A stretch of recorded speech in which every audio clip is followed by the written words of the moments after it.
Bonjour, je m'appelle Anouk Rivet, je suis apprentie lissière au Mobilier National. À la manufacture de la savonnerie, on réalise des tapis de velours entièrement à la main. On part du carton d'un artiste contemporain qu'on va interpréter en textile en grand format. À partir du carton, on fait un échantillonnage de couleurs. Pour être lissière, il faut avoir un sens aiguisé de la couleur, c'est notre outil principal.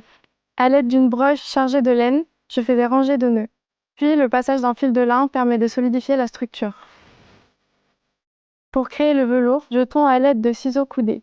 Pour que le dessin soit plus net, je fais ce qu'on appelle le rangement. Avec des ciseaux aiguisés, je feutre la laine, ce qui permet de fixer les lignes. En faisant vivre ces techniques, on participe à la conservation d'un patrimoine immatériel. C'est un métier qui nécessite de la minutie et de la patience. On n'hésite pas à défaire plusieurs jours de tissage pour corriger une erreur. Le fait de travailler dans un atelier me permet de recevoir des conseils de lycée plus expérimentés. Entre apprentis, on discute de nos projets et c'est très bénéfique pour notre travail. Ça permet de se remettre en question et d'avoir différents points de vue.